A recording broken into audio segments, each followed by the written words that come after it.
The film which you are about to see is an account of the tragedy which befell a group of 5 youths, in particular Sally Hardesty and her invalid brother Franklin. It is all the more tragic in that they were young.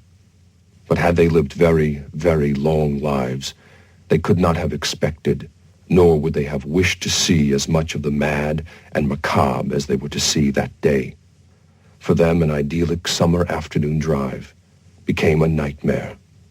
The events of that day were to lead to the discovery of one of the most bizarre crimes in the annals of American history, the Texas Chainsaw Massacre.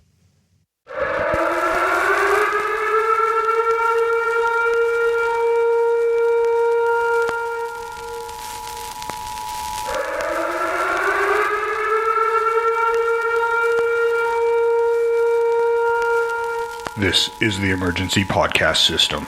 This is not a test. Movies are bombing all over the country. They are posing as movies you already know. They may already be in your theaters, your neighbor's home, or even your own. Do not panic. Specialists have been dispatched. They will help you identify these pretenders and defend you against this invasion of the remake. Please stand by for further instructions. Welcome to the Invasion of the Remake podcast. I'm your host, Jason Bishop, and joining me in the torture chamber today is Trish Coughlin. Hey! And the meat grinder himself, Sam Stepanenko. I am so looking forward to eating you. Ooh. And of course, we're preparing this feast for our birthday guest today. Welcome back to the show, Jeff Robertson. Yay. The secret's in the meat. I can't believe you chose to be on a podcast to talk about Chainsaw Massacre on your birthday rather than do anything else. Well, Texas Chainsaw, the Texas Chainsaw Massacre, the original one, is probably one of my top 5 favorite movies ever. Nice. So, I really, really love that movie. So I would love to talk about it on my birthday. It sounds it's a great thing to do. But now I'm like going, okay, it's a good movie, but at the same time I'm like, what does this say about you? You wouldn't have to be vegan or vegetarian, would you? So my wife is vegan. There we go. I eat pretty much whatever. Mostly So I was vegan. looking for the connection. I guess I wasn't there yet. Sorry, if this is one of your top 5, and Trish is already making some mental judgments about you, what are the other 4? Yeah. Off the top of my head, if I was to choose 4 other movies that would be in my top 5, I would say probably The Master by Paul Thomas Anderson, starring Joaquin Phoenix. I would say Hobo with a Shotgun by Jason Eisner. I would say, what would the other 2 be? That's tough. I think the other 2 are on constant rotation, but a lot of times I would say In the Mouth of Madness by John Carpenter. Go back to last week. Good job. Uh-huh. Nice. Yeah, it's a great movie. And for the coveted 5th spot, maybe that's one for some contemplation. But those 4 are usually ones that are always in there. Okay, well, I think That's Trish was right in her judgments, That's a vivid picture. especially with Hobo and the Shotgun being on that list. Yeah, and it's like all of those are really like genre movies, and then there's The Master, which is unlike the rest of them in every way possible. Yes, absolutely. See, but I'm looking at The Master and I'm like, you know what? I would like to see a crossover, like just in the middle of The Master, Hobo with a Shotgun just shows up. That would be brilliant. You could make a pretty good movie that's a combo of Scientology, war veteran, and grindhouse slasher, I imagine. Oh, yeah. I mean, I'm pretty sure, what is it called? Vanishing Point? Is that the one where the guy comes back from the war and some people rob his house and then shove his hand down a carburetor? Then he teams up with Tommy Lee Jones for revenge. I thought Vanishing Point was a car movie. That's what I Yes, thought. did I? Well, I'm sure But people there might be will more than let one you know named in the that. comments what Yeah. the title of the movie I'm thinking of is. Yeah, well, usually our listeners are like screaming at their whatever they're listening to, their devices, going, you guys are driving me nuts. Half time we'll remember during the show. Half Like, time why we did won't. you bring on this guest? He doesn't even know what he's talking about. Yeah, well, or I'll get a text like 4 hours later, Jay's editing and going, it's this. Yes. Yep. And, we don't have to know about the movies we're not talking about today. True. We only have to know about the one we are. And even then, it's iffy. Our filing cabinets are pretty full. You would think about how many episodes we've done, Yeah. how many movies we watched, And we can only retain so much information, guys. I can barely retain 5 minutes after the podcast. Well, every time we come back, and I know I should do this and I should look into this, but you're like going, "Oh, when did we cover on this episode?" I'm like, "How would I know that?" Well, it'll come up today. Yeah, and I didn't do my research Exactly. today. So Every time I'm on an episode, I do a lot of research. I feel like I did moderately less research on this topic, but it's because I feel like maybe I was more comfortable with my general knowledge of the subject matter. However, that's also a trap because you can feel like you know a lot about something and not be fresh on any of the information. It's true. I have a really nice Blu-ray restoration of Texas Chainsaw Massacre, and the only special features on there were like 4 commentaries, and I'm like, I don't want to watch this movie 4 more times. I believe on YouTube or on Vimeo, there are 2 or 3 really good documentaries about Texas Chainsaw Massacre. I believe there's 2 or 3 main ones. They're very good if you haven't seen them. All right, well, we are talking about Texas Chainsaw Massacre. Whoops. Well, I think we've dropped the title a couple of times. We're talking about Texas Chainsaw Massacre from 1974 and the Texas Chainsaw Massacre from 2003. Now, you can argue that several others are also remakes, and this is a franchise very guilty of recycling its material over and over and over again. I mean, initially 1974 Texas Chainsaw Massacre, and we wouldn't see it again until 1986, like way late into the slasher phase. And that was followed by Leatherface Texas Chainsaw Massacre 3 in 1990. Underrated. And the not underrated at all Texas Chainsaw Massacre The Next Generation, which was pretty freaking terrible in 1994, which is very remakey as well, but we're not going to cover. We're just going to cover the 2 called the Texas Chainsaw Massacre. Of course, the remake from 2003 reboots the franchise. Then they did a prequel to that in 2006, which was essentially the same movie. And then they decided, fuck it, fuck the reboot stuff, let's go back to the well. There was 13 years between the first 2 movies. We can tell some stories in between. And then that was 2013's Texas Chainsaw 3D and last year's Leatherface, which actually is a prequel to the original film with a teenage Leatherface, because that's what everybody was clamoring for. You know what's kind of interesting? No, can you hear me shake my head? No. I think horror movie chronologies for long-running franchises are always interesting to contemplate the various timelines. And with Texas Chainsaw Massacre, there is the Texas Chainsaw Massacre, 1974, followed by 2, followed by 3, followed by 4.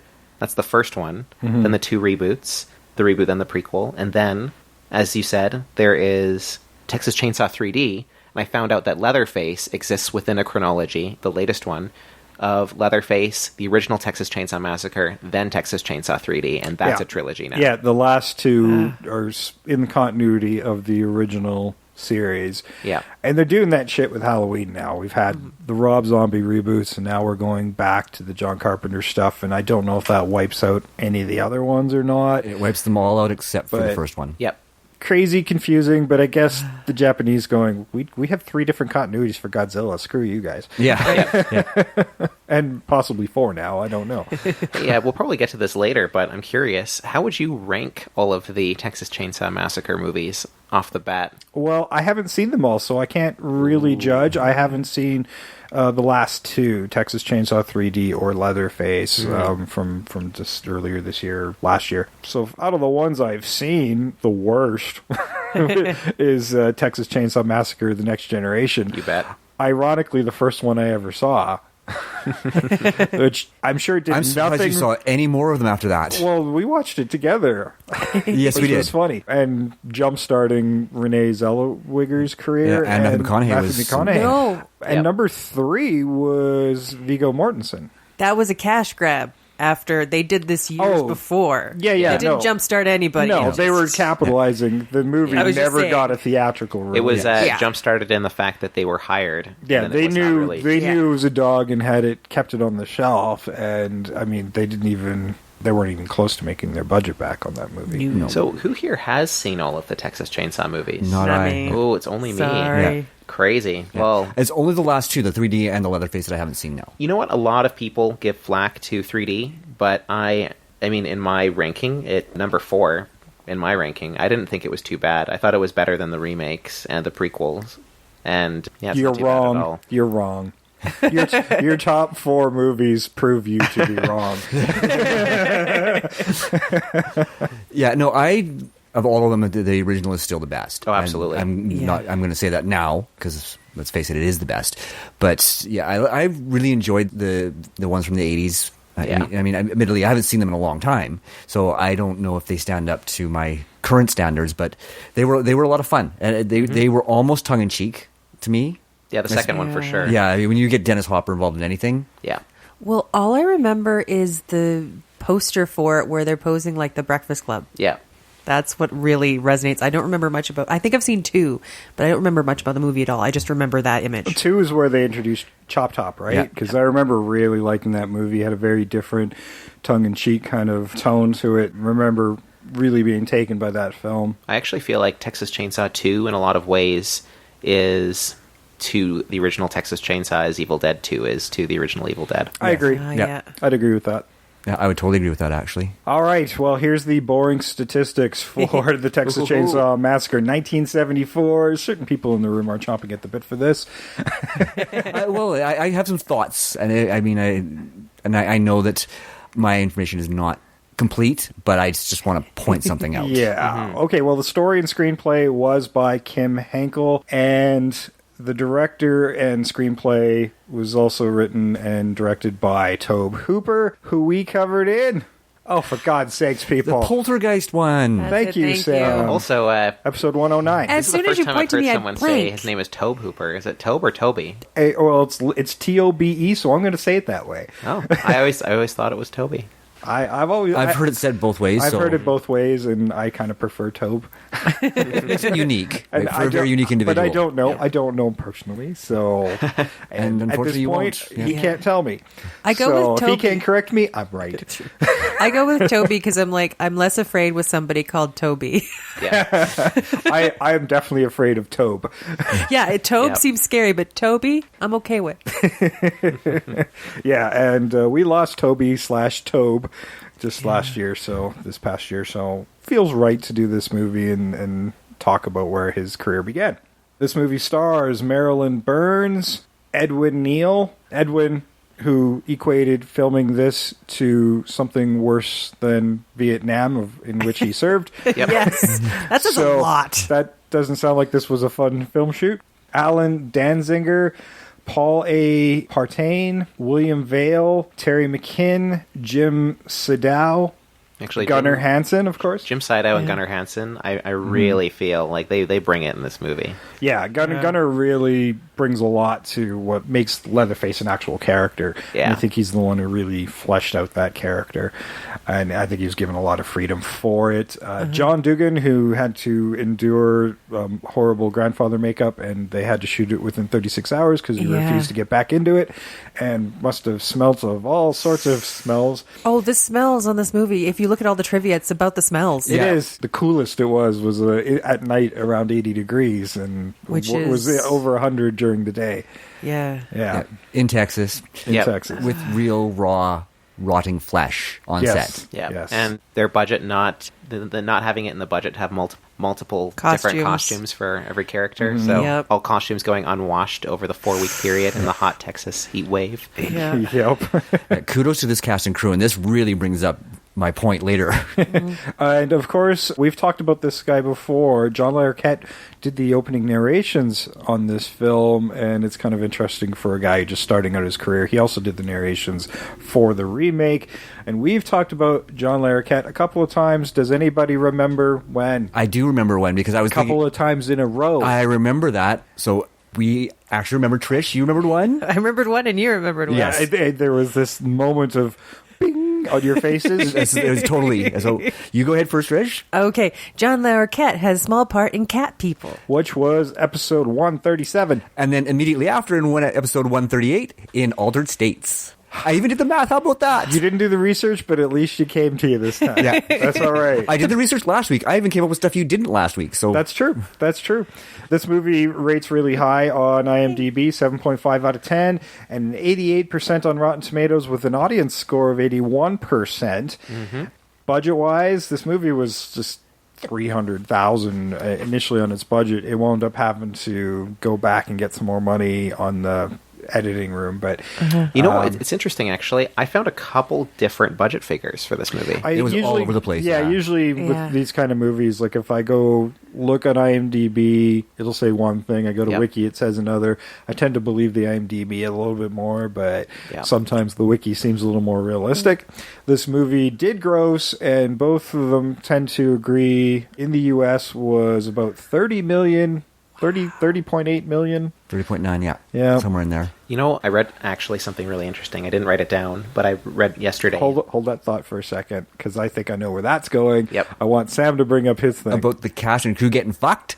Yes, Oh, yeah. There that's you go. what. There we go. That's what I want. I mean, how does a movie make $30.9 million and the cast and crew only get $8,100 to split between 20 of them? Yep. Yep. That is absolute bullshit. Okay. Do you and know the reason why? I do. I do too. Oh, But well. I do not think know the Jeff reason why. I couldn't think find I thought that was where you were going, so that's why I wanted Oh. Sam to do his bitching before we did the explanation. No worries. Well, here, you go ahead. It's pretty Okay. interesting. Because the distribution company for this was actually using this film to launder money from Deep Throat. Yep. That was run by the mob. See, I read that, and I read that mob guy was not actually connected to that production company. It was two separate production companies. I think another one came in later, and when the movie was purchased, and I think that was a case of, okay, this movie made this much amount of money, but how much was actually stolen by the mob? Yeah. There's something about Well- how they were all told that the And movie made much less money than it did. Yeah, they were definitely lied to, and when the new distribution company came in, they all did get more Bump, money, yeah.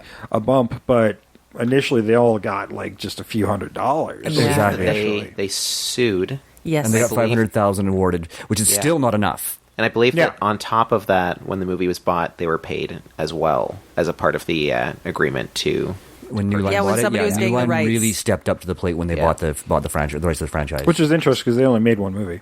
They're associated with the 2003 remake. Oh, they might now, Yeah. yeah, but in the initial run, they did one movie as New Line before New Line was purchased by Warner Brothers, and it didn't do that great. The creative accounting and the money laundering, it's kind of funny because when you talk about creative accounting, I can sort of see why they didn't know about this, because you would talk about some movies now where you're like, how did this not make money? Like And I- Spinal Tap went through the same thing. Yeah, and to launder money from Deep Throat, I'm like, well, so which movie made more? Because I'm going to guess it was Texas Chainsaw Yep.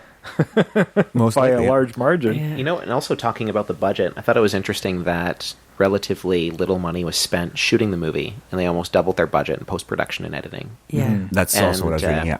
That's something that's really interesting because the movie is really tightly edited. It's really a solid piece. I remember the first time I saw this, I'm like, I'm not sure how I feel about this, because I mean, at this point, I'd already seen a whole bunch of other slashers because I was young enough that it was really hard to get Texas Chainsaw Massacre at a video store because a lot of video stores wouldn't carry it in Canada. Yep. Right. But so it took a long time before I actually got a chance to see the original movie. And I remember feeling, this is really dark. It's really gritty. I couldn't my young mind couldn't grab it the way I did with the Jasons and the Freddys because they were so slick. Watching it now as an adult with a more practiced eye towards filmmaking, this movie actually is probably one of the creepiest fucking films I've ever seen. Well, the set design of it Yeah. is, for what they made it on, is phenomenal. The set design should have cost a lot more considering what they did. They looked in and found abandoned places, and they were just They looked for roadkill. But like the roadkill. bone furniture and just the way they created that whole that's look. all found items. I know, it's It's upcycling. amazing. Yeah. So, I mean, they did it on the cheap, and it's a good lesson for filmmakers in general, like when you're just coming up and trying to make something out of nothing. And God knows I've done that. So, You know, I feel like the Texas Chainsaw Massacre is the very definition of short-term suffering for a long-term lasting piece of art. yeah. because people definitely suffered while making that movie, For but sure. it's definitely paid off. Everybody, I mean, Toby Hooper even says that by the end of that shoot, everybody hated him. Yeah, I wouldn't, it was like, if I ever see Tobe Hooper again, I'm going to kill him. Yeah. Yeah, and I'm sure that those feelings softened over time. I'm At sure. the time, I'm sure, there was a lot of anger As towards this thing him. resonates in the annals of horror history. And I'm going to run that trailer for you right now so you can see why. What happened was true.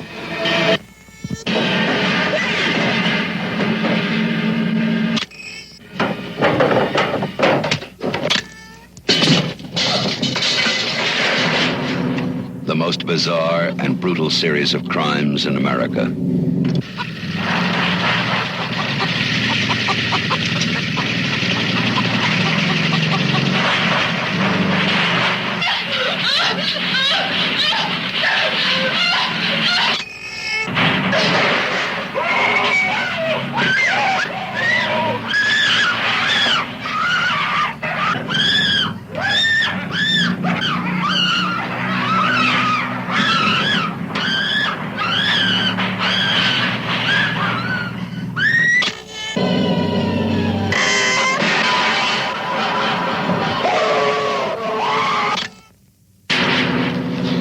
Sally, I hear something. Stop! Stop! This is the movie that is just as real, just as close,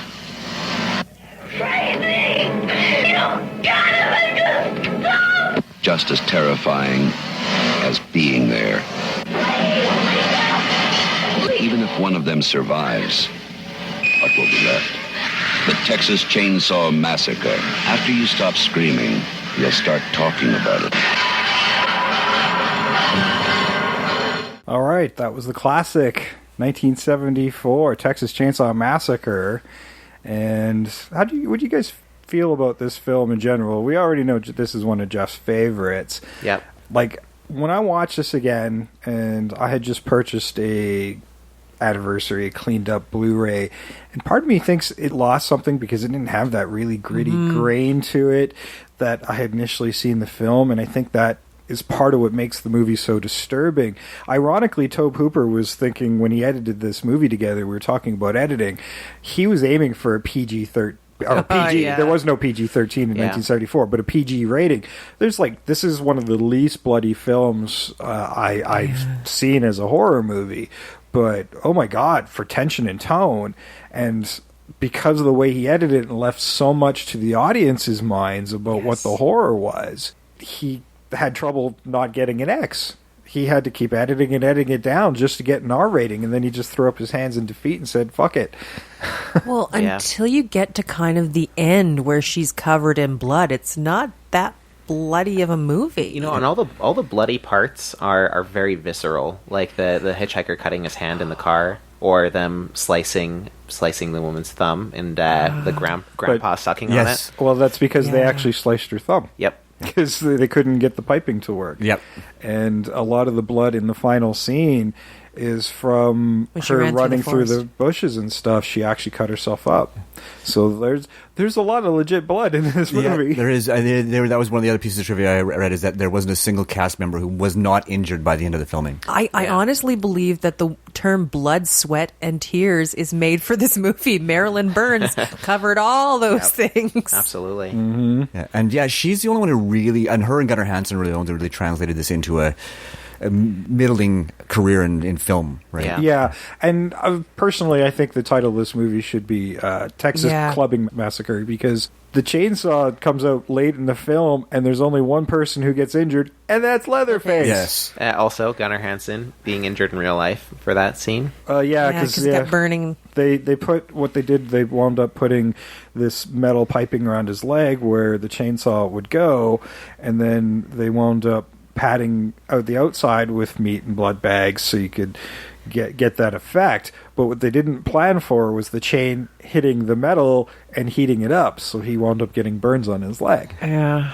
I'm like, or you could have just used a gimmick chainsaw. The sound would have been enough to sell it. Why were you using a real chainsaw? And if you can, well, here's and why the did thing. you have to do it? Or you could have just rigged up a fake leg. Yes. Well, they used a real chainsaw in a few scenes. There's a scene where they're holding the chainsaw in front of somebody's face, and they're warning them, do not move, because this is a real chainsaw. Well, It comes back to its low budget. Yeah. knew a guy who juggled chainsaws, and here's part of the problem. Wait, whoa. You knew? Past tense? Oh, he's still alive. I just Okay. don't know. We fell out of touch. Well, how do you even come across meeting somebody who does this in the first place? But okay, go ahead. I was living in Vancouver at the time. I also knew a guy who did balloon animals. I don't know why. Stuff happened. Anyway, the It guy. sounds like a thing. I met a lot of interesting people. It was just a time in my life. I did a lot of in her stuff. defense, I know people who do similar things. I mean, when I lived there, I learned how to do the trick with a nail and putting it in your nose and making it look like you're hammering your head. I know how to do that. It's weird. But anyway, We'll put that on YouTube. the guy who juggled chainsaws is like going, look, it's really, the blades are still there, but nothing's moving unless you've got your finger on the trigger. So, because he got injured once, but it was just like the force of the blade coming down on his hand that injured him. It wasn't the fact that the blade was moving. So what they could have done with the leg is, honestly, if they out of the shot dropped it far enough, it would have cut the blood bag. It would have done fine, and the chain would have been moving, and it wouldn't have burned him. That's all I'm getting at. Yeah. Oh, well, and he was chasing Marilyn Burns in that end scene as well. Like, even with all that gear and stuff on him, he could run faster Yeah. than her. So he had to, that's why he's chopping up some of the foliage and stuff, is just to kind of Sort of slow him down. slow it down and fill out the scene so it's not so ridiculous. Well, and it actually helped create some of the tension too. It does. Even though it was a device to slow him down, it actually worked really well. Well, it also It makes it look crazy. filling out that scene Yeah, so it nice. makes it looks like intimidation, but there's certain things in this movie I think I appreciate because they don't do it as much in the remake. And I really like the remake as well because they do kind of travel their own path, but they don't wind up having the heavy vegetarian message. They don't even allude to the fact that these guys might be cannibals. That doesn't happen until the prequel. Yeah, which was a little disappointing actually. They took out some of the really key elements that made the first film work. Yeah. I agree. And they kind of watered it down a little bit for me. Yeah. There's something I like. Gunnar Hansen, his performance depended on the face he was wearing. Yes. Which I really Yeah. appreciated. It's almost like if he didn't have these faces, he wouldn't have a personality. Yeah. I read that Gunnar Hansen, Toby Hooper, well, as you kind of mentioned before, he really let Gunnar Hansen create his character, and he went and did a lot of work with people who are mentally handicapped and studied how they talked and what they acted like when they got angry or upset, and really tried to, and like how they moved their mouths when they weren't doing anything, and really tried to build all of these type of quirks and attributes into his performance. And I really noticed, I never noticed before, watching both of these movies back to back, a lot of people really underestimate how good Gunnar Hansen's performance is in the first Texas Chainsaw.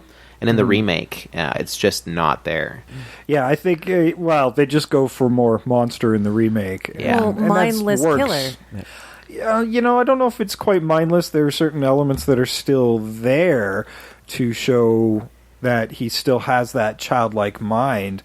But you if look anything, at, I think Gunnar Hansen is easily the best actor in the original movie. There's performances. I'm like, what is going on? Like, why is this movie so high regarded? Because initially those kids are like, I got to throw some shade. The guy who played Franklin is pretty much the worst actor Yeah. in he that is. movie. Yeah. Sorry, I was going to say before, I meant in the original, Gunnar Hansen is great. It's the childlike mind, but in the remake, it is a mindless killer. I'm not getting anything from that guy. That was one of the things I said, was thinking about when I said they watered it down a lot. They took away the character of Leatherface. Yeah. And I really, really, really hated the fact that they gave him this skin condition. I thought that was a fucking absolutely useless add-in It didn't to need justify be the that. mask. Yeah. Yeah. It took Although away I didn't the mind seeing terror of his it. face. That was something actually even Tobe Hooper wanted to do early on, But- and they just yanked it because they thought it would be too much. I actually have some crazy trivia that I found that I don't know if I thought it blew my mind anyway. So in Leatherface, Texas Chainsaw 3, they originally shot a scene where they showed Leatherface's face under the mask. That's right. And they weren't able to use it I've heard people say that they couldn't put it in because it would have given the movie an X rating. However, I was able to find an interview with the director of that movie in a Fandango magazine where he said that he wasn't allowed to put the unmasking scene in the movie because the producers told him they wanted to save the unmasking for Chainsaw 5, with no talk about a 4. However, the Texas Chainsaw Massacre reboot is the 5th entry in the franchise, and that's the first time we see him unmasked. So I do think that that's really interesting, that they told him that he couldn't put the unmasking in 3 because they wanted to save it for 5, and that is what happened. So I don't know if that's a coincidence or if that's planning. I doubt it's planning, but it's interesting. Well, I can see why they said 5, because if the 4 was not going to come out. Yeah. Yeah. But yeah, I mean, it was interesting to see him without his mask. But I like I said, my issue with it was the cop out device of the skin disease. I mean, I loved the horror of not knowing why he wore the leather or the faces. He's not somebody I need an origin story for. Okay, he's a little slow, but I like the idea of his personalities are in the faces he takes. Yeah. So, he's got his killer face, that really leathery one. Yeah. And then the more female face, that's when he's like the patriarch. The old lady one. Yeah, he's the cook. He's the homemaker during those scenes. He's the domestic. Yeah. Yeah, I love how he dresses up for dinner, because that's a very Southern Texas thing to do. It's a different mask as well as Pretty Woman face. Yeah. Yeah. Which is great. Yeah, although I really liked the moments in the remake where he's Eric Balfour's face. Yeah, I thought that was good, but they only pulled that trick once. Yes. And then he's back into the normal monstrous one. It's really, I mean, I'm not going to, we're just talking about the original Texas Chainsaw versus the remake. One thing I will say, though, is that, say what you will about the most recent movie, Leatherface, as a prequel, I did think it was good how it was handled in terms of Leatherface's character. They decided to take an approach where he's like a normal kid, and then how could a normal kid be made into someone who has no personality other than his masks? They did a good job, I thought. Okay. Yeah. Well, I might have to check that out. I see, and I was actually hoping to watch that last night, but I only had time for one movie last night, unfortunately. But yeah, I was actually hoping to watch it because I did want to see it. It's definitely not as bad as Texas Chainsaw Massacre: The Beginning or The Next Generation. So. Well, Sam was referencing our 31 Days of Horror Challenge, and that's coming up. We will be running those episodes in November as we're watching them, but as you're listening to this, we're passing the halfway mark as to what we're watching. If you're following us on Twitter, at least Sam and I don't think Trish is posting what... She's not teasing ahead of time what she's watching, but...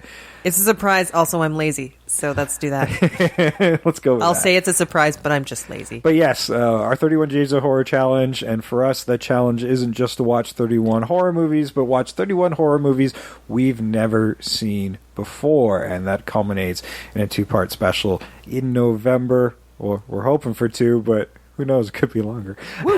They're always mammoth fun episodes to do.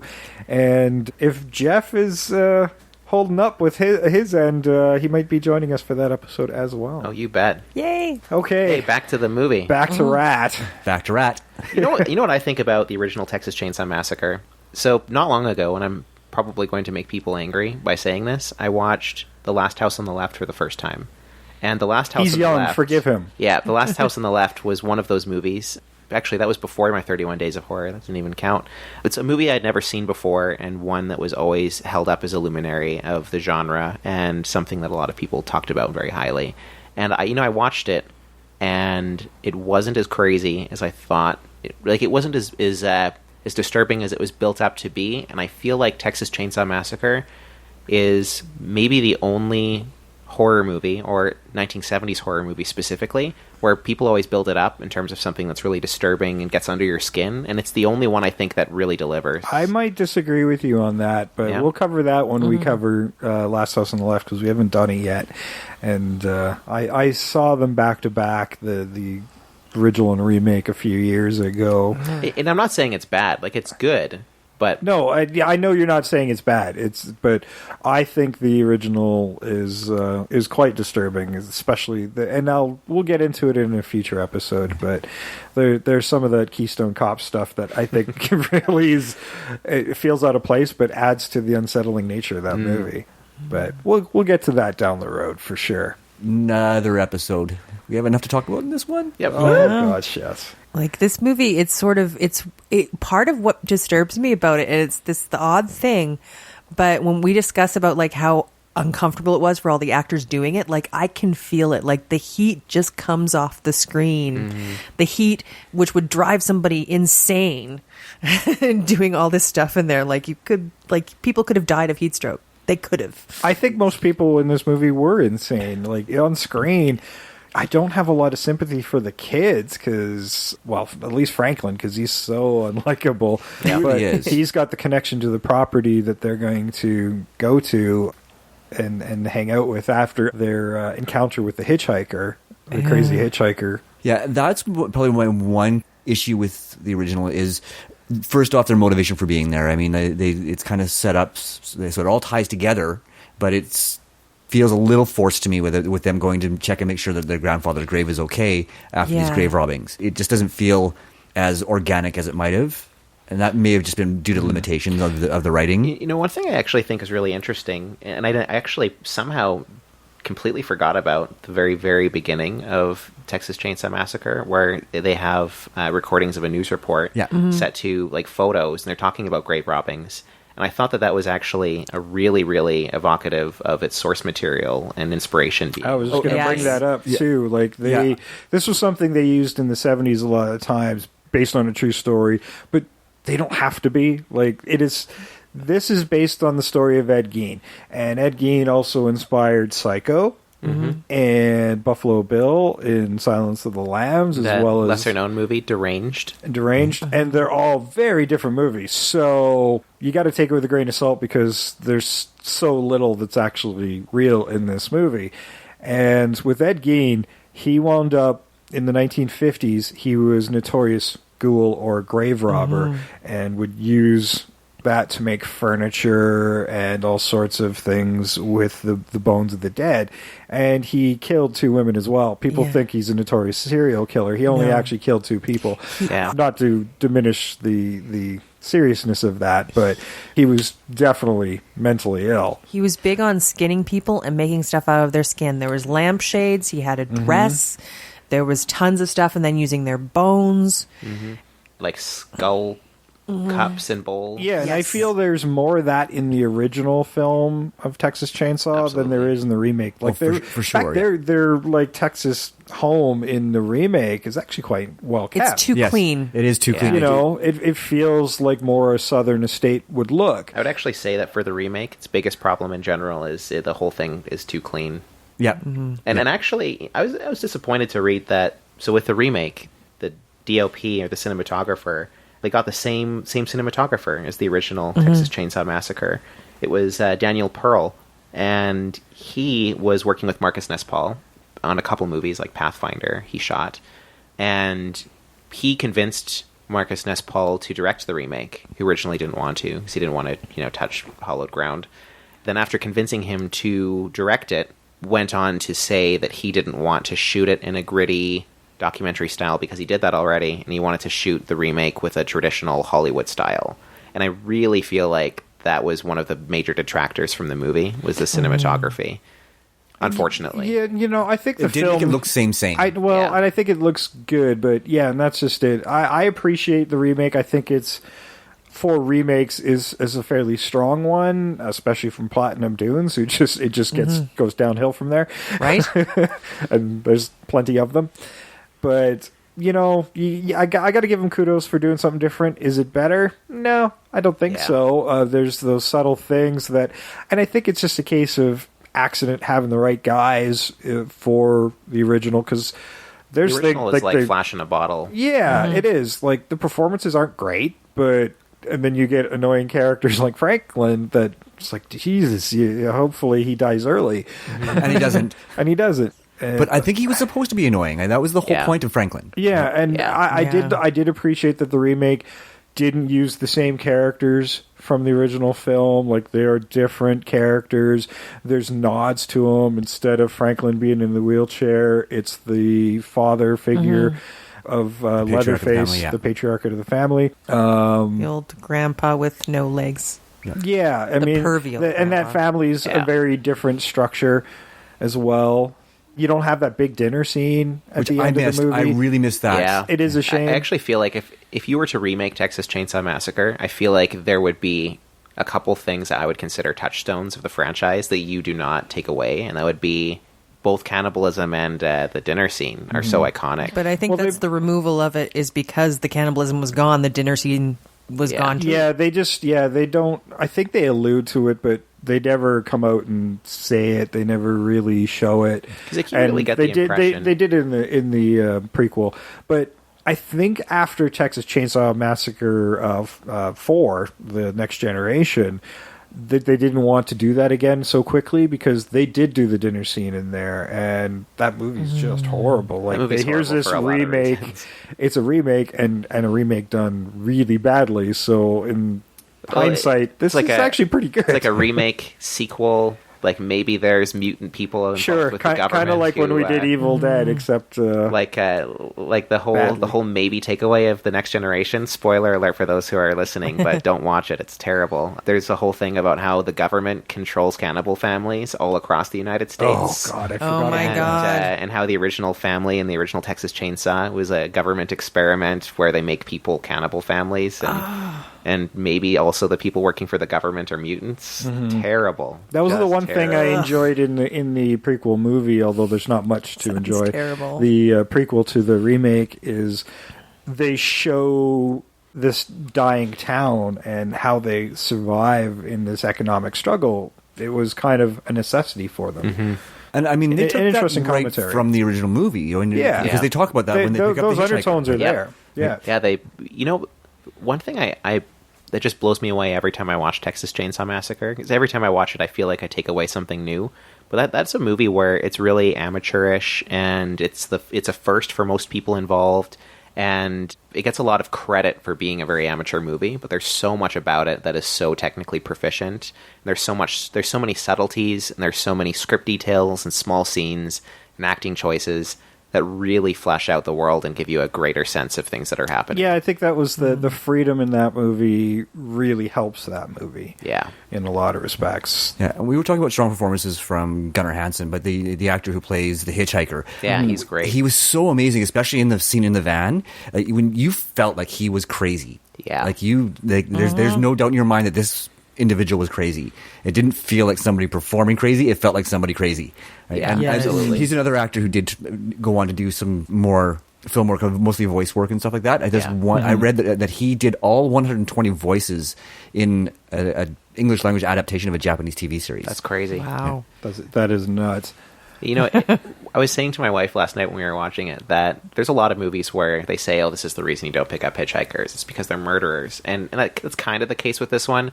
But you watch it and you say to yourself, this is the reason you don't pick up hitchhikers, because they could just be like effing weird and, you know, ask you for money after taking your picture and cut themselves. And There are weird little things in both movies. Like, yeah, he takes the picture, cuts himself, burns the Yeah. picture in front of them. He does some weird stuff, and it takes me back to the remake, which I'll run the trailer for here briefly. When they find the car graveyard, the evidence of like that other people have been taken at some point, but they find these jars that look like they're filled with urine and the pictures of the people who own the Right? cars. Yeah. I'm like, what is that? you know, That's exactly what they say when they look at it. They're like, what is that? And I really feel it's just there for you to do that. Yes. Because there's no real rhyme or reason for it. so one thing, so this is kind of a subject I don't think people talk about, because I don't personally think that there's a lot there. But in the original Texas Chainsaw Massacre, at the very beginning of the movie, they're in the van, and one of the women is talking about astrology, and she's talking about how Saturn is going into retrograde and all of this various stuff. And I was joking with my wife that Texas Chainsaw is like the ultimate retrograde movie, being, you know, bad things happen during when different things are in retrograde. But so there's a little bit of an astrological mention, at the very least at the beginning of that one. Now, in the remake, they have a bumper sticker on their car which says something like, nothing is true, everything is permitted, which is something that is sometimes attributed to Aleister Crowley. And there are some aspects of the remake, like with the pictures being in the jar, which I wonder if they were originally going for some sort of occultic type feel or vibe or direction that ultimately was lost, but still ended up portions in the movie. I like the theory, but yeah, I think it's a bit of a stretch. I think that's a stretch, but the bumper sticker is pretty much in reference to that beginning. This is a true story, and then they're basically telling you, well, no, it's not. Yeah, that's all. I think that's all a nod to the fact that we're telling you it's true, but it really isn't. Yeah, don't believe what we're telling you. Yeah. But and there's I'm going back to a little bit here because we kind of got sidetracked a little bit. But one of the things that they do in both movies is they warn those kids, right? That hitchhiker is a fucking warning, right? Absolutely. If they had gone a different direction after that experience, none of this would have happened. Yeah. Beginning when the girl they pick up the girl and she blows off her even at head. the gas station.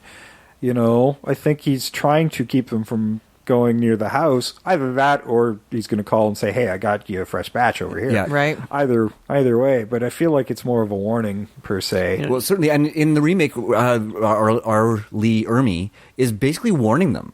Yeah. Right?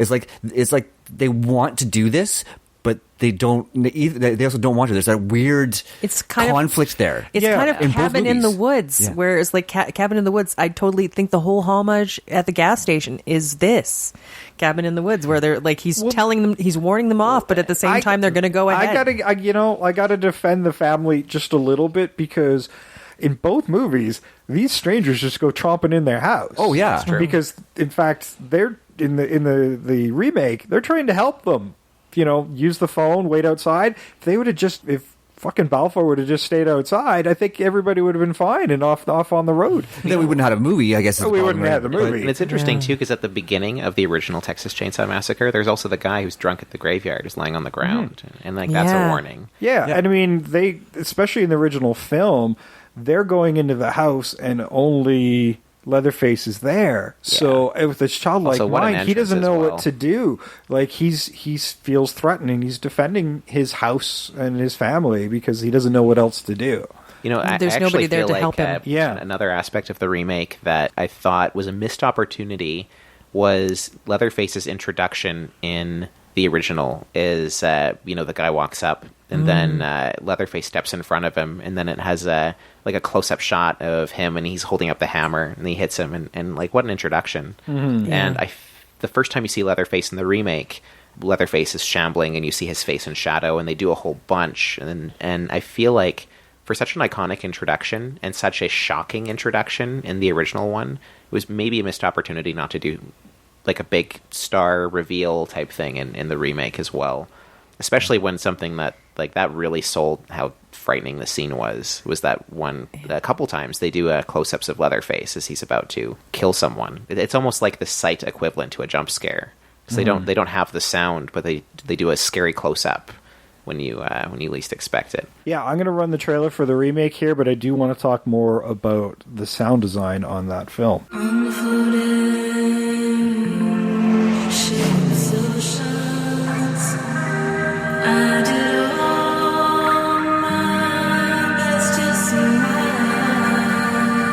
Tell me how much you love me. How much? That much? That much.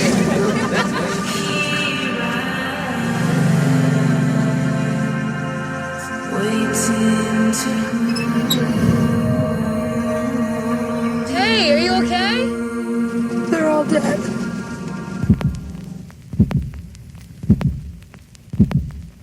It's a dead man. I'm gonna have to call the cops, I guess. Excuse me!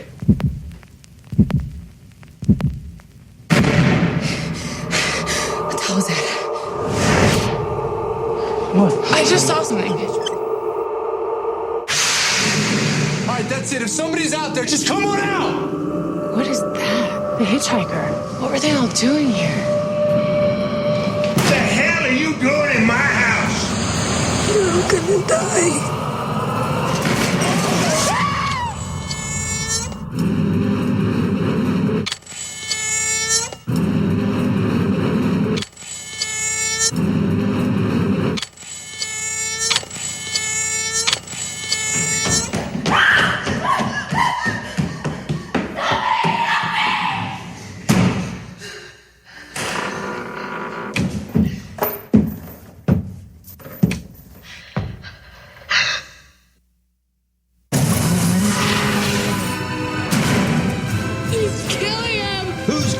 do? What's wrong with you people? Oh, my.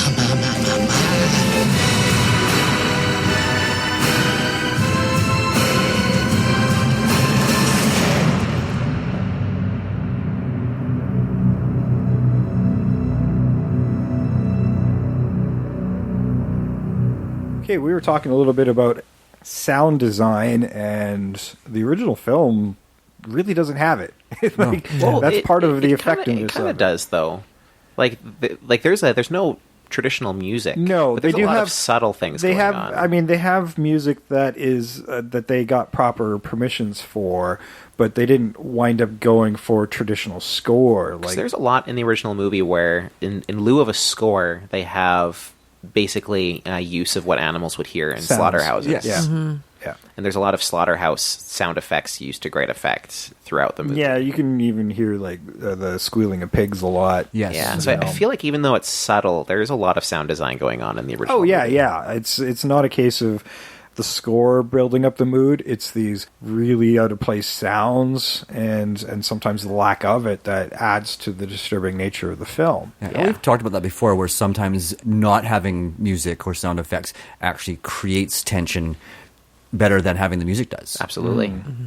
And you know, like, I don't notice the music in the remake that much, but they have a more traditional score there, and it does feel a little more heavy metal inspired. They did two soundtracks for this.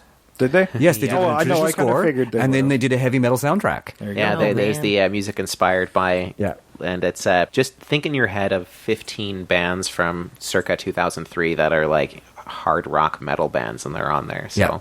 Yeah, there's one song on that soundtrack that was written for the movie, and I don't even think it makes it into the movie, but they play for like 15 seconds of it. You know, actually, speaking of... So, talking about music, the remake is supposed to take place in the 70s. Yes. And it really does not feel like it at all. It doesn't, and it's funny, I think you were leading into something else that I read, which is actually a really funny point about Lynyrd Skynyrd. Oh, no. Okay, so the songs you hear, that you hear and the songs that you reference were not released until a year after this movie is supposed to take place. Oh, Yeah. it's rough. Yeah, right. You know, in the vein of a movie that's supposed to take place in the 70s and doesn't feel like it, I feel like in a just world, Rob Zombie should have directed that remake rather than Halloween. Given Devil's Rejects, thinking about what that movie looks like Rob Zombie's whole deal. I think he would have been more at home with that franchise than Halloween. All of his movies, I feel like even today, it's like Rob Zombie's whole career is built around him being the perfect person to do a remake of Texas Chainsaw Massacre. Whether it be good or bad, it's just his style is very much about people who are in the backwoods of rural America and violence happens and they're weird. And I was reading someone saying that House of a Thousand Corpses is closer to Texas Chainsaw Massacre than Rob Zombie's Halloween is to Halloween. I like to think that they're neighbors. Yeah. Yeah. But I think Rob Zombie should definitely do a remake. I would love to see his characters mesh with those ones. Yeah. That would be kind of fun to sort of cross-universe it. That would be actually a lot of fun. Actually, that would be... I would be down First for that. in line for the freaking tickets? Yes. Sorry, Trish had something. Oh, sorry. I forgot it because you made an amazing point. I just had this visual as of Shaun of the Dead, where they're chasing somebody, they're past each other. They're like, "Hey, how you doing? Hey, how you doing? Hey, how you doing? Hey, how you doing?" I don't even know if Jeff knows this. There was a comic book series that Topps put out, and it was Jason meets Leatherface, essentially. Yeah, there's a crazy scene where they fight each other on a train. They do, but before that, he's Leatherface and Jason actually get along. Like, Jason is welcomed into the family, and he feels welcome. And at some point, there's the calling of him wanting to go back to Crystal Lake, which causes the rift between him and the family, and that's where the conflict starts. But it was a neat idea, and I quite enjoyed it. And it's one of those things I don't know if we'll ever see on film. So Is it because he was like, I got to go back to the lake. It's too hot here. I don't enjoy it. It's dusty. Yeah. I need a watery area to do my best work. I feel like Leatherface is very iconic. I feel like that's a non-controversial statement. But I feel like one of the aspects about the Texas Chainsaw Massacre movies that really make them work is the families themselves, like Leatherface's family and all of his relations. And you don't, other than the one the main addition I really liked about the remake is I really liked the idea of having a sheriff character who they thought was helping them and turns out to be part of the family. That was a really cool addition. However, you don't really get a sense of the family in the remake. No, you don't. And I really liked how they introduced the lady and her daughter and the kidnapped kid, and like, sort of expanding that family a little bit. But then it just felt flat. Yeah. They didn't do anything with it. Great idea, poor execution. Well, I got the feeling that at least between Hoyt and Leatherface, that somewhere along the way, Hoyt was the one that got Leatherface under his thumb and had control over this big beast of a man. But we haven't actually talked about Texas Chainsaw 2003. This was directed by Marcus Nispel, as Jeff had said. He actually directed the absolutely terrible remake of Friday the 13th in 2009. A little bit of a point of contention. I actually think that his... It's terrible. I think that his Friday the 13th is much better than his Texas Chainsaw, because at the very least, his Friday the 13th is fun. Like there are moments like a Friday the 13th. It's a clip show. We'll get into that when we cover that movie, but it's a fucking clip show. Well, I'll make sure I invite you back for that one. But Marcus Nispel also directed the terrible Conan the Barbarian remake, which we covered in episode 40. Me, Trish, and Sam wasn't there for that one, but we had Tyler join us for that episode. The one movie he didn't want to do at all. But you know what? I think that why this movie is actually not as bad as it could be is because the screenplay was by Scott Kosar, who wrote The Machinist, The Crazies, which we've covered on this show before, and the Amityville Horror remake. Probably the weakest of probably his weakest as well. We covered The Crazies in episode 95, so go check that out. Yeah, that's good. This movie was budgeted at $9.2 million, and it grossed $26.5, which actually makes it way more expensive than the original, and this was a worldwide gross and made less. I actually did a little bit of an inflation calculator, because no one really does that for movies that came out this century. I do it from time to time. But this would be a $13 million movie today. But then you think about how much it made. Yeah. Inflation calculation. The IMDb rating isn't bad. I mean, 7.5 for the original, 6.2, which still isn't a terrible rating. But Rotten Tomatoes, the critics certainly weren't kind to this movie at 37%. And the audience score was a little more in line with that middling IMDb rating of 57%. This movie stars Jessica Biel, who we covered in a different episode. Yeah, I'm asking too much. This is going to come up a lot today. We covered her in a previous episode, 84, Total Recall. Yes. Oh, she wasn't that. Yeah. Jonathan Tucker, who plays Morgan. You can catch him in Sleepers and Hostage. Andrew Bierniarski, who played Leatherface. We actually have seen him in another movie we covered in episode 87, which was Mother's Day. And Sam might know him better as Butterfinger in Hudson Hawk. Oh, I was about to say, I was like, oh, he's the guy from Hudson Hawk when I saw his picture. I was reading, he's also in Michael Bay's Pearl Harbor. Yeah, Michael Bay uses him a lot. Yeah. Apparently he requested specifically to play Leatherface. He did, yeah. And then he wasn't cast, but then the other actor dropped out, so he ended up getting the role anyhow. Yeah. You know who the other actor was? Dolph Lundgren? That was the one. Ooh. He wanted to spend more time with his family. See, I know some things. It's what a strange choice. It would be a different movie. Or would it? I mean, size-wise, he actually probably wouldn't have been as big as Andrew here, but tall, he would have been tall. Well, they had to add 140 pounds worth of padding to Andrew. Yeah, and he beefed up to about 300 pounds before the movie, so that's a lot. Erica Learson, who played Pepper, she was in another terrible movie called Blair Witch 2, The Book of Shadows. Mike Vogel, who played Andy, we talked about him in episode 69. He was in Poseidon. Eric Balfour, we've never talked about, but I'm glad we get to do it a little bit today. He was probably best known for his roles in the Haven TV series and Skyline. The recently passed R. Lee Ermey, who played Sheriff Hoyt. come on, everybody's seen Full Yeah. Metal Jacket and Seven, so come on. If you don't know who he is, you don't watch I think movies. he was the strongest part of the remake. I For think. sure. Yeah. Definitely the most experienced actor on this cast. He's also in The Frighteners. David Dorfman was Jedediah, but we actually talked about him before. I know this one. The Ring. Yes. Yes. Yes, good for you. Lauren German, who played the teenage girl, she was the hitchhiker version in this movie. Yeah. Instead of the crazy member of the family, this is actually a victim of the family who's escaped and commits suicide in the back of their van. And you can see her as the lead on Lucifer right now. You know, I actually thought probably the most interesting shot in the whole movie is when they're all looking on in horror after she's shot Yeah. herself, and then the camera goes through her the hole in head. her head. Yeah. That was Funny, I easily used the that best as a shot. GIF for on Friday, Nice. not realizing that it was in this movie because I hadn't seen it in its entirety yet. And somebody asks, "What movie is that from?" I'm like, "Shit, I don't know." And then I went and looked. I'm like, "Oh well, fuck, I'm going to be watching it tomorrow night."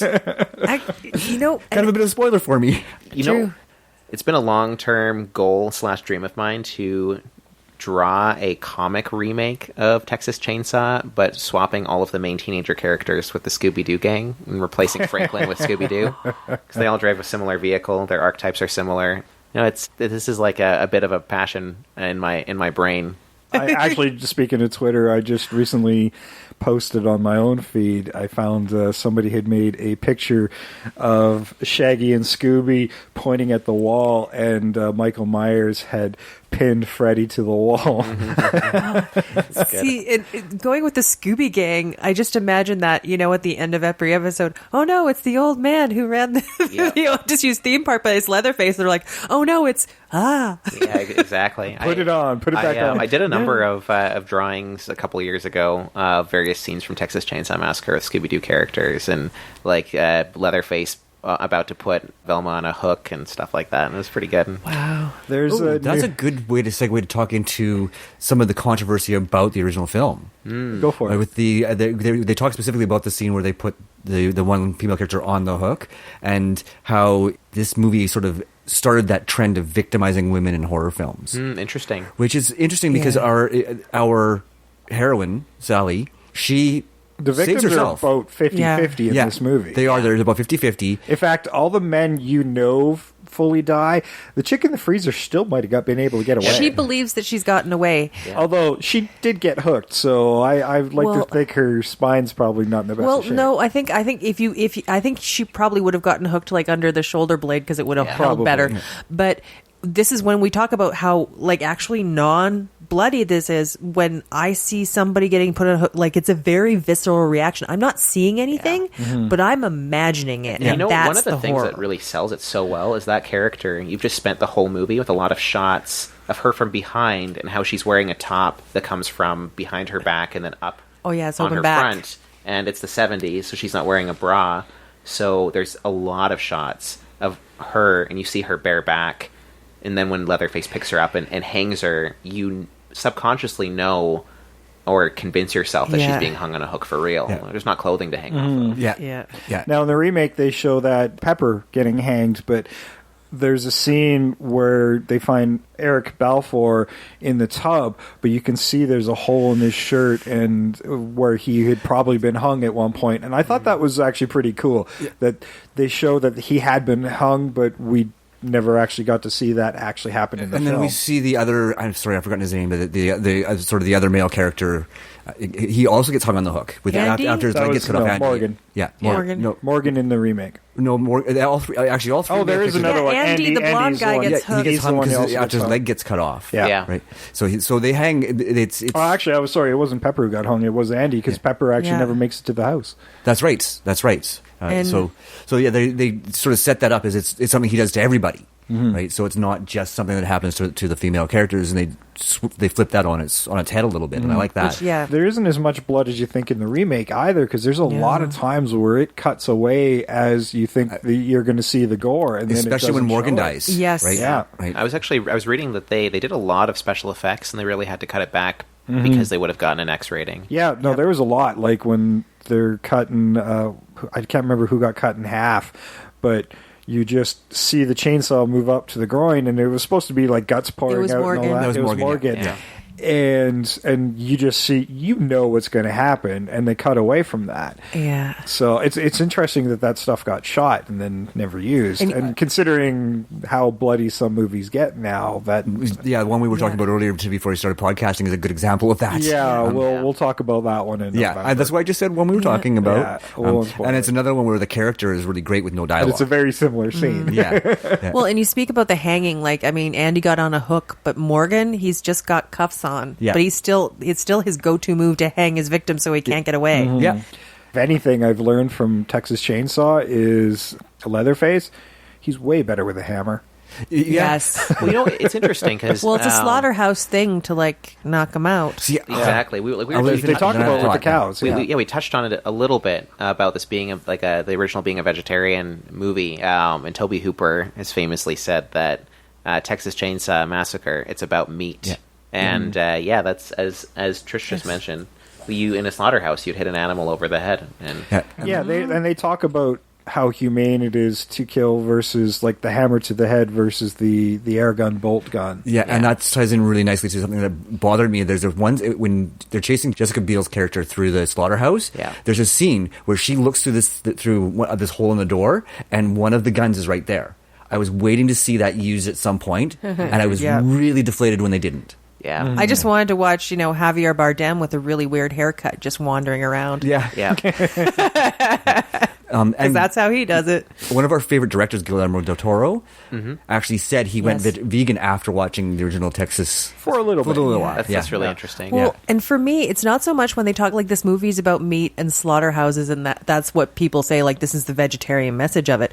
To me, it was the dinner scene and rotting meat and just the grossness of all of it. I was like, I do not want to eat meat because this is just gross. It's not about the animal killing. I'm just really disgusted by all because of this. It's it has a vegetarian subtext, but it's not necessarily saying that eating meat is bad. It's just presenting it from a very it's just presenting it from a different view, from a very visceral standpoint. From a visceral standpoint, it's not necessarily condemning it. The whole documentary style that the film is shot, it's not like they're saying, it's a weird thing for me to say, but it's not like they're saying the family is bad. It's presenting them living their life how they live it's a different type of meat. That's all they're saying. They're they're eating meat, but it's just a different type of meat. Well, sorry. And, Jim Sido has this line about how he doesn't kill because he can't take any joy from killing, but he's still when when Grandpa. when Grandpa's going to kill a and woman can't do it. That scene's incredible. This brings up something I wanted to bring up earlier when we were talking about the family. At no point did they say that they had killed before. Yeah. Right? Of course, of what they're doing, they are robbing graves and they are eating human flesh. Other than the one line where they talk about the grandpa. But when he says he's the greatest killer, because he was working in the slaughterhouse, not because he killed people. I never picked up on that before. Yeah, because I thought about that. I'm like, wait a minute. I was thinking about that when I was watching it. I'm like, wait a minute. Yeah, that's what they're referencing. Yeah. Yeah. So this is their first instance where they're killing people. At least that's the way I infer it. So they weren't bad. They're just protecting their family. Right? If you look at it that way, are they the villains? I kind of always looked at it from a way that they had a history of killing and eating people. However, looking at it in a new light, there's nothing to say that they hadn't killed before, which interestingly makes it closer to reality in terms of what it's based on, in terms of Ed Gein robbing graves and filling his house with ephemera, but then just killing two people when it got to that point. Yeah, exactly. And I kind of think that's where it was inspired by. So I'm now questioning them as villains in either movie. Yeah. But that would explain the warnings and stuff at the beginning as well. See, for me, I inferred it that they had killed before, because if they are going to be cannibals, if you're eating already dead flesh, you will die. It's toxic to you. So they would have to have fresh meat if they were going to be eating it. Well, and the question is when and that sort of goes to the whole grave robbing. I think they even speak to the fact that they are robbing fresh graves. Yeah. But how fresh is it? Plus, it's been embalmed. You can't eat that meat. 1974. Embalming's been around for a while, dude. Yeah. That is really interesting because we kind of touched on it earlier about how Leatherface, when there's these strange people in his house and he's kind of acting in self-defense, and then he's just kind of dealing with it as he knows how to do best in his child brain. Yeah, that's a really interesting idea that they had never killed before, and that this is maybe because in Texas Chainsaw 2, it's 10 years later, and they'd kind of started up a people-killing cannibal empire almost. it's interesting to look at it from the point of the first movie being their first time versus them continuing to do it for 10 years. Yeah, it changes the context of that second movie quite a bit. Absolutely. So They're starting their Soylent Green empire. I was about to say, they were heavy investors in that project. Yeah. Charlton Heston. They're just going to show Charlton Heston in another part of the remake. Because I think every prequel, the prequel to the remake, as well as the newest prequel, both deal with the fact that he was from like a line of cannibal families. Yeah.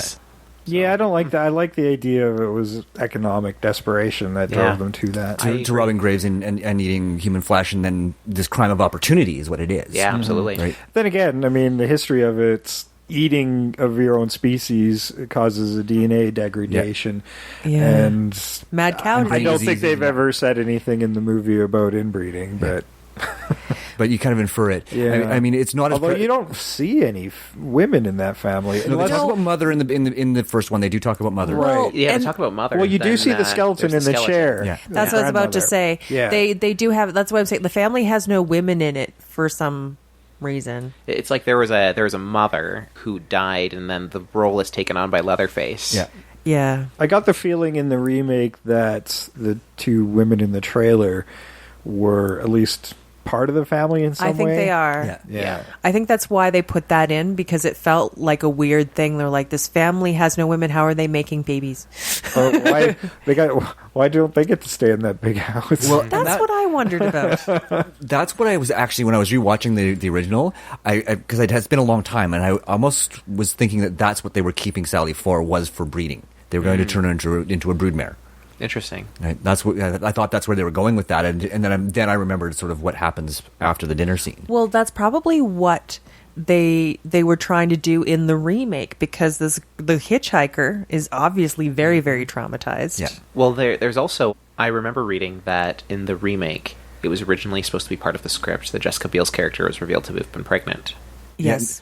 Yeah, which is why she wasn't drinking, why she wasn't doing Yeah. wasn't smoking pot, wasn't drinking the water. Can we in go Mexico. back to Lauren German for a second, the hitchhiker? Because maybe it was just me, but was she keeping that gun in her cooch? That is one of my questions. Yeah.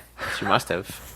I was like, I looked at it and I'm like, I'm just going to go with her underwear. But, I mean, there's a possibility, because it's sort of when they lift her out of the vehicle and they're like, why is it squishy under here? I'm like going, well, yeah, maybe she tore some stuff when she was shoving that gun up there. Who knows? Like, you know, I kind of... So, I've seen the original Texas Chainsaw Massacre multiple times. I've seen the second one a couple times. For most of the other Texas Chainsaw movies, I'd only watched them once, so this is only my second time watching the remake. And watching it again, I'd kind of forgotten about the hitchhiker. And when they kind of have a shot of...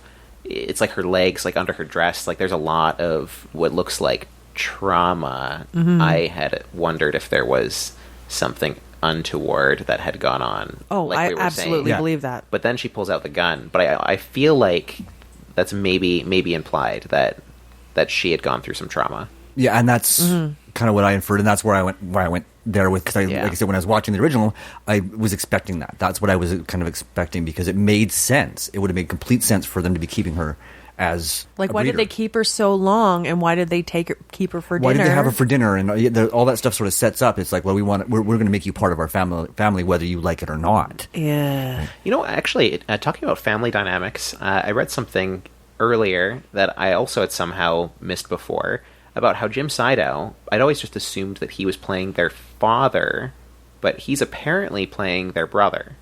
See, that's what I kind of got from them. I thought, like, because they talk about...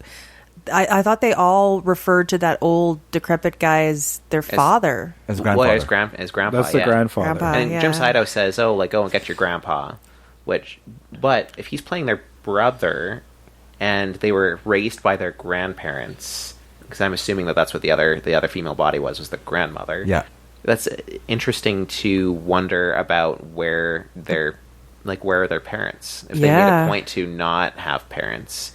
And Jim Sydow's kind of found himself in like a fatherly role, being the oldest sibling. But obviously, there's something that has happened that's caused the grave robbings to start. That would be fascinating if you'd have a whole story with the parents where they left because they didn't want this cannibal life, and they just went out and started a new life and just left their kids behind. You do get the feeling it was something pathological on Hitchhiker's part, because he does catch shit for it. Yeah. He's like, you've been going to that graveyard again, and gets beat down keeps wandering off to get more parts from the graveyard. So all that shit, it seems like, that's in that house has come from him.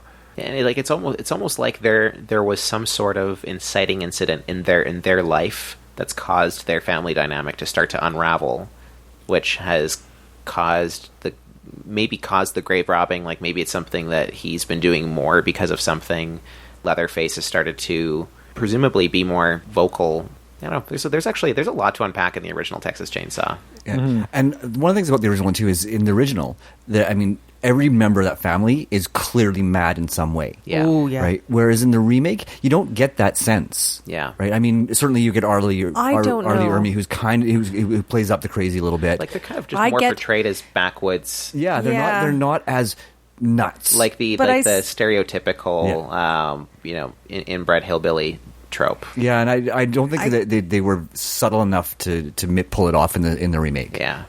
Yeah, I don't know. I do get the sense that they're a little bit insane, and that there's like this very sociopathic, psychopathic tendency running through the whole family, where it's like, oh no, they have no concept of people that aren't members of the family. Those aren't people. Yeah, it's just, but it wasn't as amped up as it was in the original, but I don't know. Like, I don't know how insane. Like I said, the old man in the wheelchair. It's creepy. Yeah, he's creepy as fuck. He's really stern.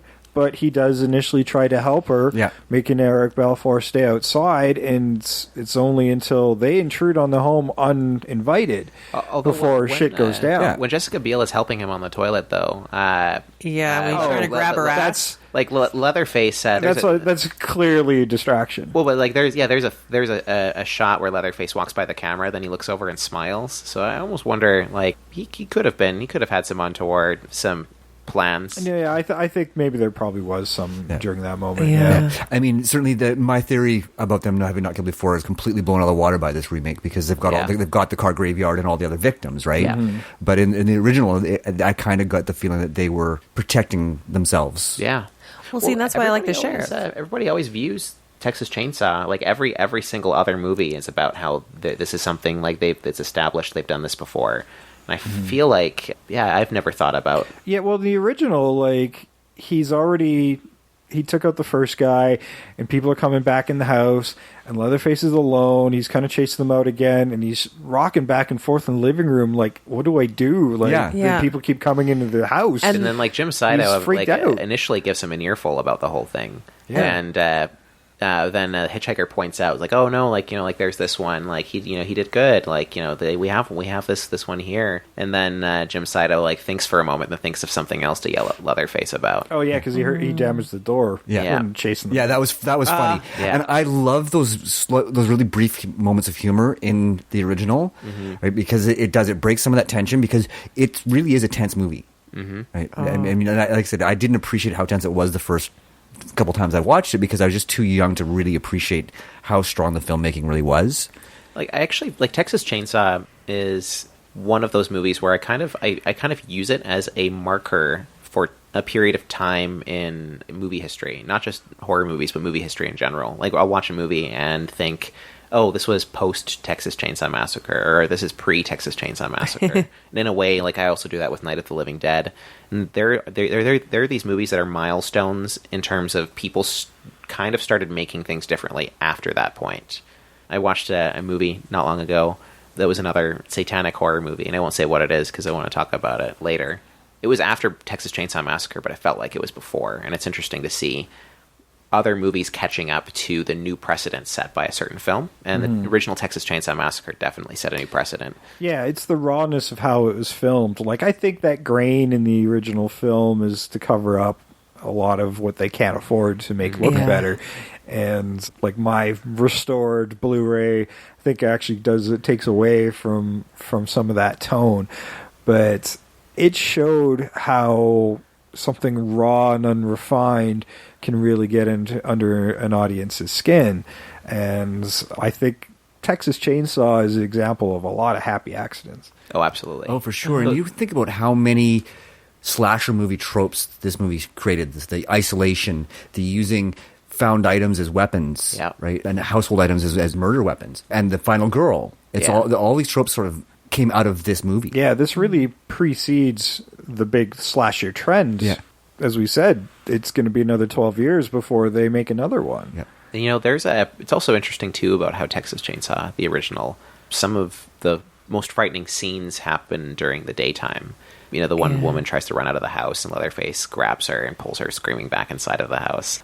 There's a lot of movies where traditionally, you know, the scary things happen at night. And in Texas Chainsaw Massacre, it's really shot in a way where, combined with the fact that they told people it was based on a real story, you could just really buy it as something that happened, because in movies, bad things only happen at night, but in real life, bad things can happen during the day. Yeah, that's something that you sparked in my brain, is a lot of this is happening during the day.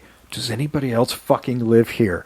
And if they are they in on this? Yeah. Or just ignoring the fact that, okay, well, this is what happens there. We don't get involved. There's this real fear of, you know, you're driving through rural anywhere. Yeah. And I don't know about any of you, but I've definitely had a time when, you know, you're driving through a rural area. Like, we all live in Canada. Driving through rural Saskatchewan and almost running out of gas. And because of poor planning and being lost, and some places are hard to find, and, you know, whatever the reason, it's really scary to be out in the middle of nowhere and to find yourself in a position where you might be stranded, where you have to go to somebody's house who lives in the middle of nowhere and there's no one else around, and hope that, you know, you can get some help. And that feeling of isolation where, you know, wants to stop that person from doing all this stuff out in the daylight, and no one's around, no one can help you. You know, it could be a cannibal family for all you know. Yep. Yeah, I've driven those back highways, where you drive along it and you don't see another car for 30 minutes. And I can remember a couple of times where that actually happened to our family, where we'd have to walk up this long driveway to this only house that's around for miles. Yeah, absolutely. Yeah, it's weird. And sometimes, I don't know, like something about the daytime, like after watching this movie, this is one of those things where if I'm driving somewhere, I'll like glance over to farmhouse and be like, I wonder what's going on in there right now. And you know, even other things too, like there's the iconic creepy sound of Texas Chainsaw Massacre, which is that camera sound. And that's not necessarily something that's creepy. It's like the sound of a camera. Texas Chainsaw Massacre, in some ways, really takes things that are part of everyday life and then makes them sinister.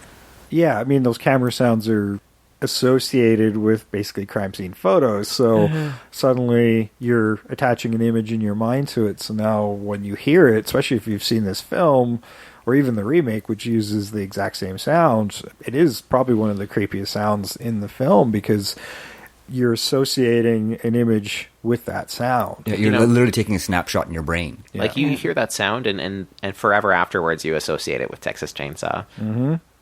All right, well, any last thoughts you guys want to bring up about Texas Chainsaw Massacre, this iconic film? No, actually, we covered up some stuff that it wasn't even a thought in my brain when we started. Yeah, me too, actually. And we kind of rapid fired it. Yeah, we totally did. But yeah, I mean, as we were talking, I'm like, holy shit, much. Wait a minute, there are revelations. There's a lot to unpack, and generally we've covered other slasher films, and they're never quite as dense as this one is. I had a note. I was just going through my notes from before the show. As I mentioned earlier, I think in a just world, Rob Zombie would do a remake. Also in a just world, I believe James Franco would be a good person to play Hitchhiker. Because, you know, he's like a weird-looking dude, but he also looks like James Franco. I do have a question for you at the end of the original film. What happened to the guy that was driving the rig that ran away? That was my question. I had that same question. Because they don't... Leatherface stops. They don't show him getting him. No, they don't. They don't care. They don't show his demise or his escape at all. Yeah. He's very much left hanging. Actually, there's one point that bothers me about the remake that I have to bring up, is when she cuts off his fucking arm. Yeah. Right? He should have bled out. He should have bled out. They went too far with that. And then, of course, switching the arm that was cut off was also a big mistake. Yeah. Oh, you know what? I was actually looking at Daniel Pearl, the cinematographer. I was looking at his IMDb. He also shot AVP Requiem. Yep. And there are points in this movie where I can absolutely see it. Specifically, there's a scene, during one of the big climactic scenes of Leatherface chasing Jessica Biel, and there is like an edit per second, and it's very rapid fire and hard to follow. That's a very modern music video way Yeah. to shoot things. Like, you can tell that Marcus Nespal, after doing Texas Chainsaw Massacre, by and large, he mostly did music videos for 20 years. Yeah. Or sorry, not Marcus Nespal's the director. Daniel he's Pearl, got quite a bit in there. Yeah, both of them had quite a bit of music video experience. It certainly shows. And I'm betting the favorite scene for Trish in the remake is when she drives over Sheriff Hoyt How the hell did you know that? and backs up and then runs over. Oh, it's just one of my favorites. Yeah. But from a feminist standpoint, Well- in the strong female protagonist, that is a bitchin' scene. It is a bitchin' scene, and it even with the it's very feminist, but also it's one of those moments where actually I was watching it yesterday, and she drives over, and I'm like, okay, what are you doing? Back up, and she does, and I'm like, it's like the movie was listening to me. I'm really like, great. that's what you have to do. Like, it seemed the smartest moment. Initially, when she stops, I'm like, why are you stopping? I'm like, do it. Backs up, then goes over him again. I'm like, yeah, okay, she's a little broken, a little pissed off, and justifiably so. and it's I like that that was some of the uplifting part of the remake is like we did have like in the original she does save herself, but really circumstance with that truck she would have been And I lucky did- that didn't come on, and but I- Jessica Biel made this happen. I did appreciate the comeback around to where she was basically now at that panic point. Yes, I was gonna mention that Lauren too. German was when she was picked up as the hitchhiker. You know, she goes in a different direction and she realizes that this truck driver is taking her back to where she Right? just left, and having that same reaction and this. It was beautifully done. Yeah, and it's this juxtaposition. It's like, well, one way out is to take that cleverly hidden gun and shoot myself, or let's fuck these people up. Yep. Yeah, what did you all think of the ending of the remake, where they go back again to the opening narration, Yeah. true crime documentary style, where they show the crime scene video that no one has ever seen. And Leatherface is still there. Leatherface is still there. That was the cheesy jump scare. I'm like, oh man, Like, why'd this you is do the that? this is the only known photo of Thomas Hewitt. I didn't who like that. People have No. have known to know him as Leatherface. I didn't like it. See, if they did have that, I would like to have had it off screen, and there is no photo of him. Yeah. But like, I kind of want to know. Like, I would like to see something where he doesn't know what to do and he's alone now and he's just lost. Hey, you know what? Actually, I wanted to bring this up at the very beginning of the podcast, but this is a fun little coincidence. Today, October 14th, the release date of the Texas Chainsaw Massacre remake was October 17th, 2003. So the 15th anniversary of that movie is in a couple days from now. It's from the almost recording. like we planned it, but we didn't. We did that with Rec, I think, as well. Yeah. The original was 4th of October, 1974. Oh, it's almost, oh my goodness, 44 years old? Yeah. 44 years old? It is, because I was 4 months old when it came out. Well, there you go. It was very appropriate to cover it for this All the Horror episode of Invasion of the Remake. We're doing All the Horror all month long, and you can follow a lot of other podcasts that are getting in on All the Horror using that hashtag All the Horror. Can I say All the Horror anymore? All the Yes, Horror. I can. Yes, I can, because you can also see what podcasts are involved with this month by following at All the Horror 18 on Twitter for all the, was it 20 plus podcasts that are involved in this crossover? I've actually lost count of how many are actually involved This now. is like Crisis on Infinite podcast. It's becoming that. I mean, because we This have is people- unprecedented, people. So because we have people coming in, and we've had a couple that have had to drop out for personal reasons, but we've had more than enough interest that now we're well over 20. it's podcasts Hydra involved. cut off one head to come to take its place. Yeah, You know what? Now, I personally would be very interested. People who are fans of the Texas Chainsaw Massacre franchise, if you were to let us know where you would rank all of these movies, I think that would be really interesting. Yeah, Because- go ahead and tell us on Twitter, and you can do that at Invasion Remake on Twitter, Invasion the Remake on Facebook and Instagram, and Invasion the Remake at gmail.com if you want to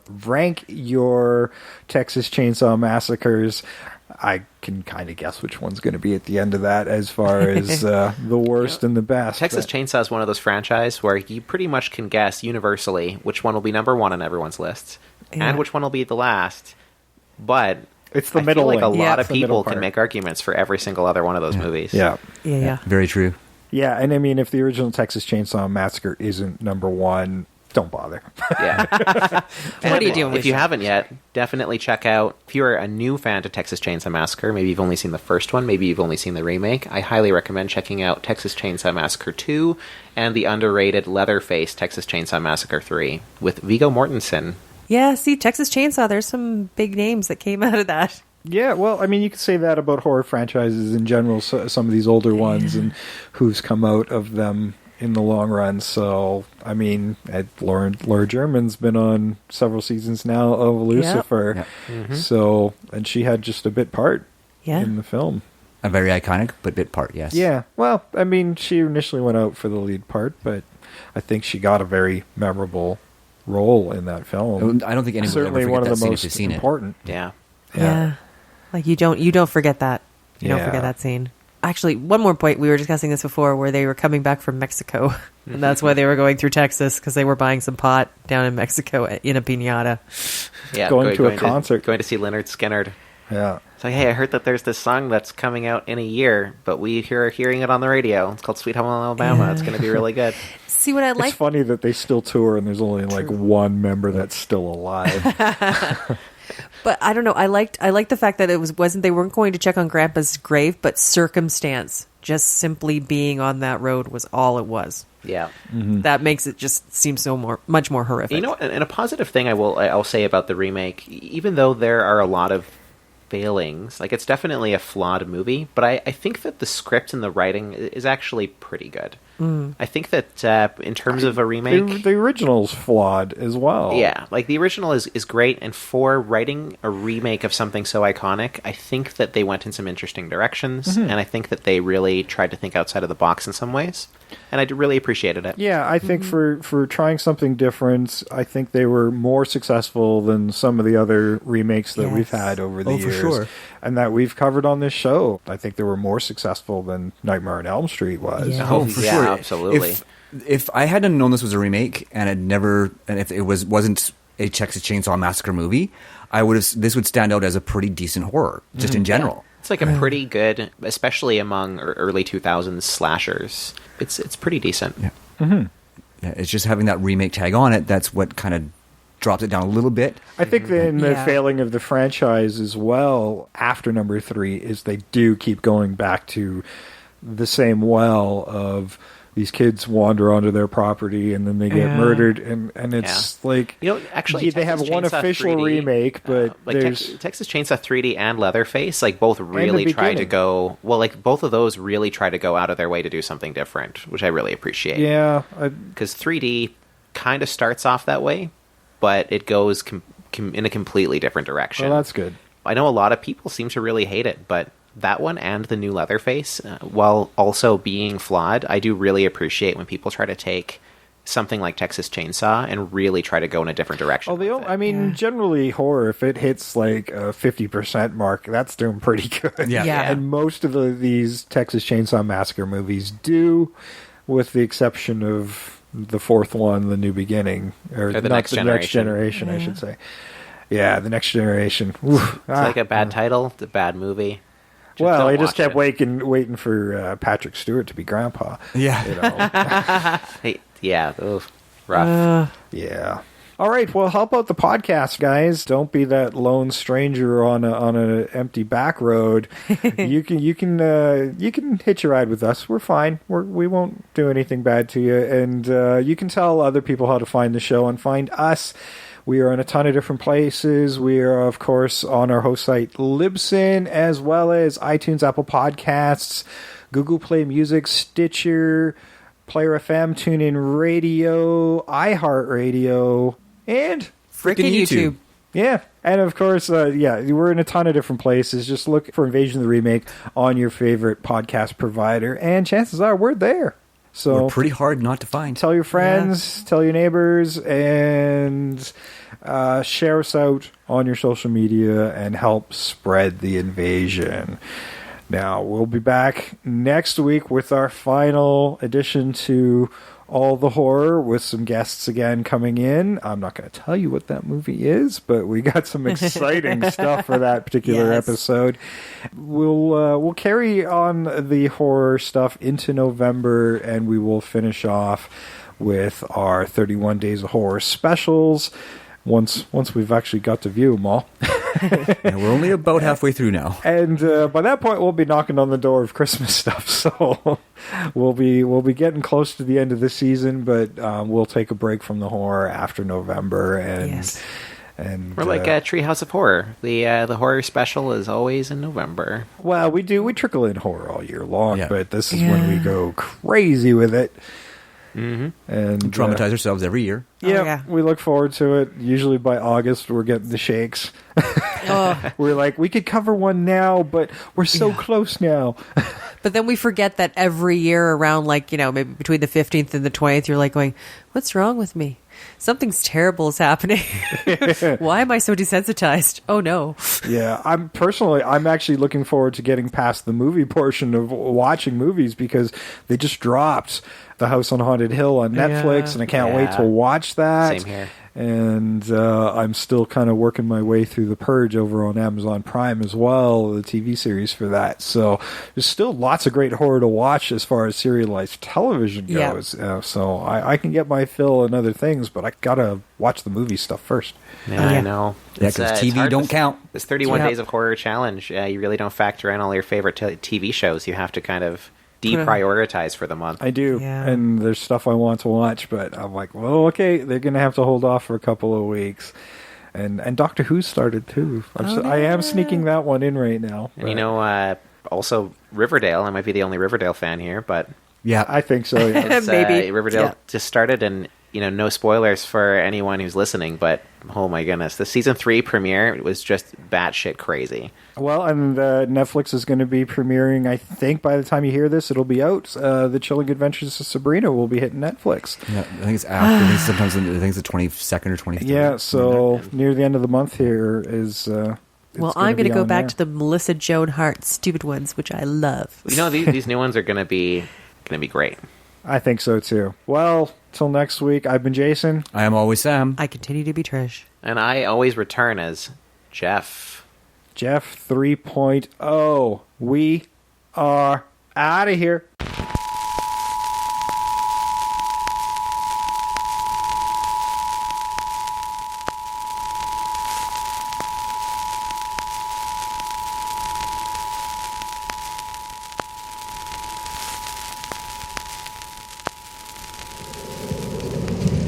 The hell are you doing in my house? All right, look, we're just looking for our friend, all right? Then we'll be out of here. You ain't running things, boy. Except in your mouth. This is crazy. Turd. You're so dead you don't even know it.